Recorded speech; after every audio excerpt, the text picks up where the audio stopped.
3 gros succès qu'on est allé chercher sur cet album, Tension, attention. Ouais. Hein? Je les ai chantés, Daniel, les C'est vrai, chansons. tu connais mieux que moi. C'est un plaisir de recevoir Daniel Lavoie qui s'apprête à monter sur scène. Ouais. Ça fait 6 ans qu'il n'y a pas eu de spectacle solo. Oui, il y a eu Notre-Dame de Paris, là, mais ça, solo, Daniel Lavoie sur scène, ça fait 6 ans qu'il n'y a pas eu ça. Pour souligner les 40 ans de Tension, attention. En fait, il ne devait même pas y en avoir après 6 ans. Tu sais, j'avais un peu décidé de disparaître tranquillement, sans faire de bruit. Et puis, Martin Leclerc je ne sais pas comment il a réussi à me convaincre. Je pense qu'il m'a pris du côté de la vanité, ou je ne sais pas trop comment, mais il a réussi à me convaincre de refaire un spectacle pour souligner 40 ans de Notre-Dame de Paris, de Tension, attention. Et puis... Est-ce qu'il y avait des conditions? Voilà. Mais est-ce qu'il y avait des conditions? Je vais le faire, mais il faut qu'on me donne du temps. Il y avait une condition, c'est qu'il ne fallait pas que ce soit trop long. Je n'avais pas envie d'étirer une tournée sur 1 an. J'ai dit, si on peut faire ça en 2 mois, OK, d'accord. Et donc, en 2 mois, on fait... plusieurs spectacles. Plusieurs, 35 ou 40. J'en fais beaucoup, en tout cas. Ouais, beaucoup, mais avec envie, avec passion toujours. Mais est-ce que ça prend un entraînement particulier, Daniel, pour faire ça? Quand j'avais 25-30 ans, non.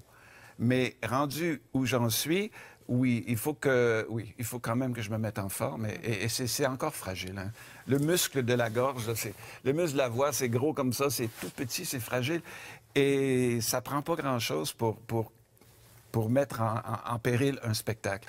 Donc oui, il y a beaucoup de discipline, il y a beaucoup de travail, effectivement, qui entre en jeu. Oui, mais je lisais qu'il y avait beaucoup de marches, que tu marches beaucoup, c'est important de rester je me garde actif, en forme parce que c'est important. Ça. Quand on est rendu à un certain âge, même quand on est jeune, faut marcher. Mieux la machine fonctionne, plus tu as du fun. Ouais. C'est comme ça que je considère la vie.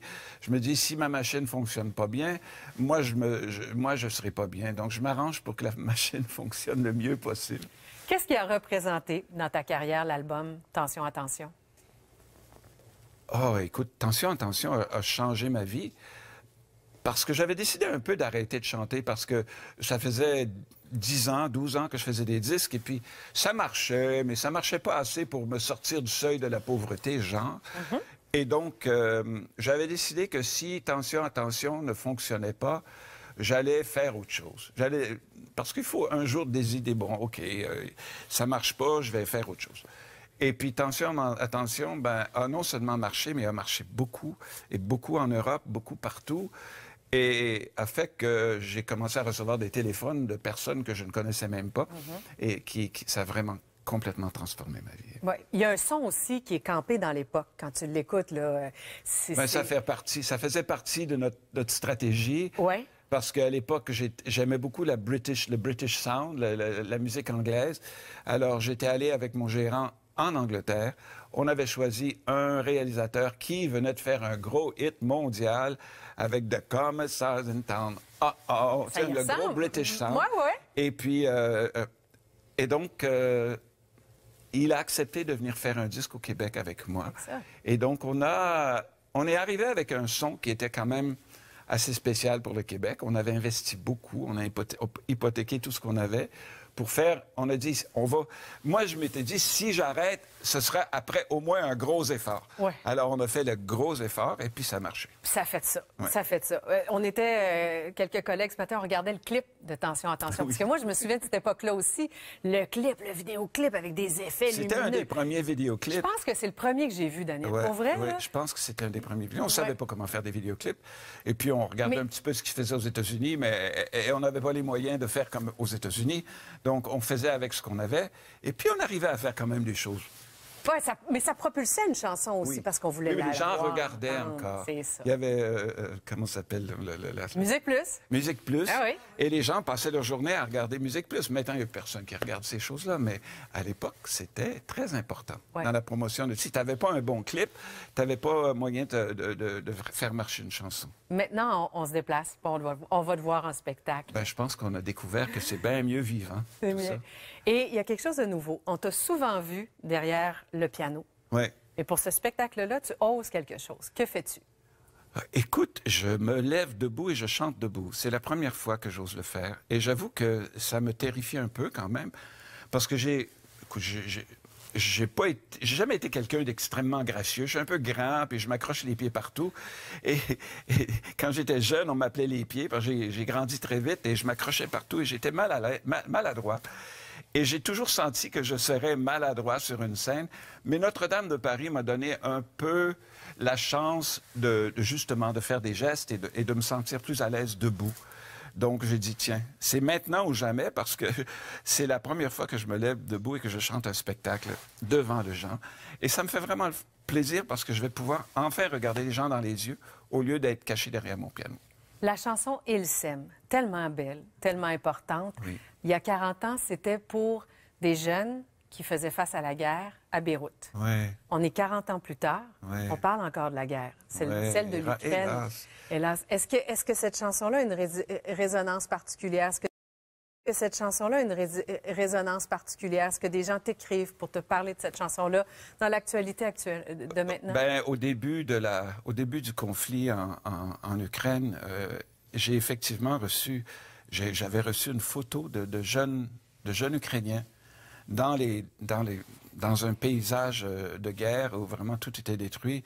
Et ils m'avaient envoyé ça sur Facebook.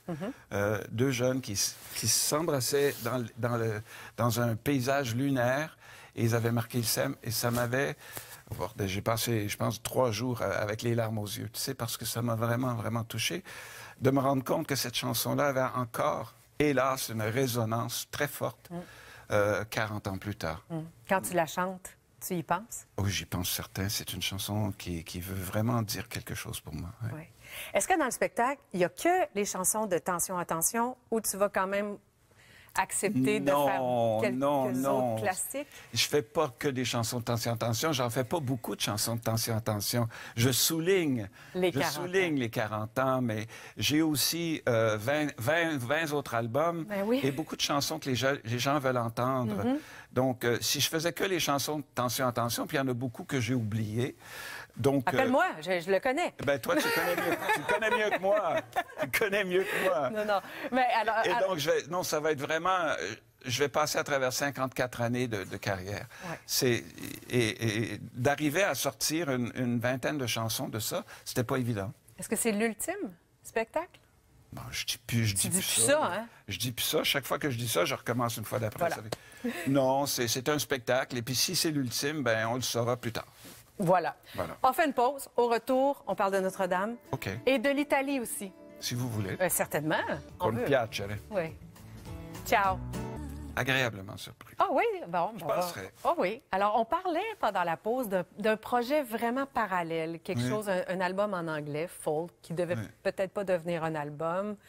C'est quoi? C'était pas fait pour être un album, mais c'est devenu un album parce que mon ami André, avec qui j'ai fait le disque, m'a dit il faudrait bien faire un album, peut-être un dernier disque ensemble, parce qu'on a fait beaucoup de disques ensemble, André et moi. On a fait, comment ça, Vue sur la mer, Long Courrier. Il a travaillé sur mes premiers disques depuis Nirvana Bleu. Donc, on a fait des tonnes de tournées ensemble. Quand il me dit qu'il faudrait faire un disque, j'ai dit, ouais, c'est vrai que peut-être que. Puis donc, finalement, c'est devenu un disque.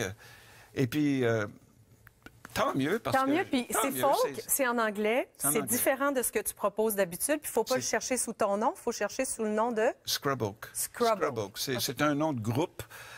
C'est un nom de groupe, c'est Daniel Lavoie, André Lambert, Scrub Oak. Scrub Oak, c'est un chêne nain qui pousse au Manitoba. Un chêne résistant et qui pousse très, très lentement. Et puis le disque s'appelle The Dog and the Moon, le chien et la lune. On va chercher ça quand ce sera disponible. C'est pas sorti encore. Tu sais même pas quand est-ce que ça va sortir. Et si jamais vous êtes curieux, ça devrait sortir... à un moment donné. Ça va être en vente dans mes spectacles. Mais il y a donc ça qui t'a occupé. Il y a la préparation du spectacle Tension, Attention, qui commence officiellement demain. Il y a Notre-Dame de Paris aussi. Il y aura New York au mois de juin, Montréal un petit bout, Paris après ça. Le fun est encore là, Daniel, pour Notre-Dame de Paris. Ah ouais, je m'amuse toujours beaucoup. Oui. Qu'est-ce qui contribue à garder la passion, à garder tout ça vivant pour toi, le rôle de Frollo? Je pense que c'est le plaisir des gens. Le bonheur que je vois dans les visages des gens qui viennent voir le spectacle. ils sont vraiment heureux de voir Notre-Dame de Paris. Ils sont heureux de me voir dans mon rôle depuis des années. Et ça contribue à mon bonheur et je suis là pour les rendre. J'ai un petit côté altruiste, je pense. Je suis juste heureux de les voir heureux.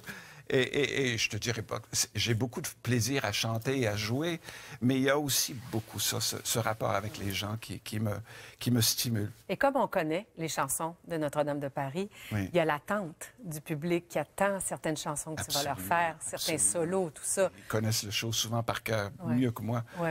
Oui. Ouais. Alors, mais on parlait de ce que tu dois faire parce qu'il y a... Est-ce qu'on le dit, l'âge, Daniel? Ben oui. On peut le dire, c'est 74. Oui, 74. 74 ans. C'est pour ça que j'ai demandé est-ce qu'on le dit là. Je voulais voir la grimace qui venait avec. C'est juste sur papier parce que la tête, le corps. Moi il est je où, dis, j'ai là? pas d'âge. On est vivant ou on est mort. Puis moi, je suis vivant, puis j'ai pas d'âge. Et quand je serai mort, ben je serai mort. Et c'est comme ça que j'envisage la vie. J'ai pas envie de penser que je suis en fin de vie ou en fin de carrière ou quoi que ce soit. Je fais ce que j'ai à faire et je le fais avec bonheur. Et puis quand je vais tomber, mais je tomberai. Ouais. Mais j'ai pas envie de penser que je suis vieux. Parce que, à part le fait que je me le fais rappeler un peu par mon corps régulièrement. Là. Puis l'animatrice. L'animatrice. Qui dit quel âge? Mais non, écoute, on est vivant, puis on fait ce qu'on a à faire. Oui. Mais faire ce qu'on a à faire, c'est les spectacles, mais la passion, la vie. Les dernières années, c'est l'Italie qui prend le dessus. Oui. Là. La passion, apprendre la nouvelle langue, Oui. l'Italie. Et tu t'es établi à Bologne. Oui. Pourquoi Bologne? Tu sais, ça aurait pu être Venise, ça aurait pu être Rome.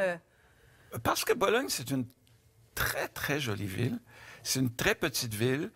C'est une ville où il y a accès à tout sans beaucoup de touristes. Et puis, c'est une très, très belle ville. C'est le centre gastronomique de l'Italie. Moi, j'adore la cuisine. Je vais au marché à tous les matins. Et donc, c'est une ville merveilleuse. Et puis... en même temps, c'est le nord de l'Italie, c'est un italien assez pur. Donc, je savais que si j'apprenais l'italien à Bologne, j'aurais la capacité de parler un italien qui soit un peu plus universel. Oui, j'allais dire de base. Là. Parce qu'il y a beaucoup de différents patois en Italie, d'italien. Tu t'es adressé à certains de tes fans en italien sur tes réseaux sociaux. Je pense que là, tu les remerciais pour les bons vœux d'anniversaire. Puis en même temps, ben, tu nous montres les paysages de là-bas. Ça, c'est Venise. C'est Venise, ça? Ça, c'est Venise, oui. Ah, j'ai même... Ça, c'est Venise. Ouais.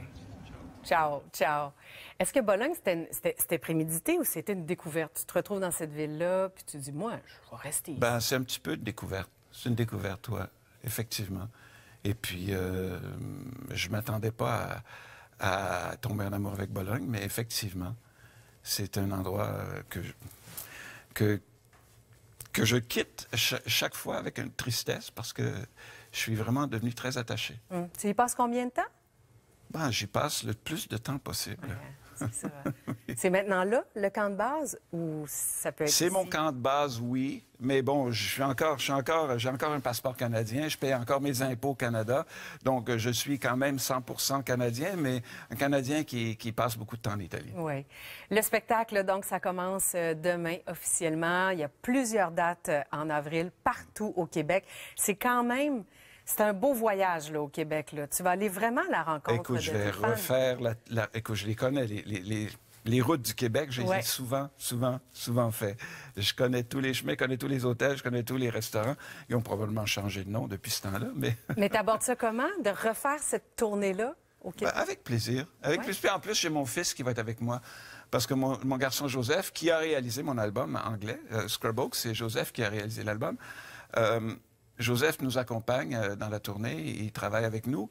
Donc, je vais passer 2 mois avec mon garçon, ça va être quand même un cadeau. Oui, et tu n'es pas seul sur scène. Tu as une équipe de musiciens hyper solide là, avec toi. Oh, c'est des complices, là. J'ai vraiment le plus beau cadeau, je pense. Je travaille avec Paul Brochu, avec Jean-François Groux, avec Mathieu Désy, avec Laurent Guardo, avec qui j'ai fait des disques. J'ai fait le disque de Rimbaud et le disque de Viol de Gambe.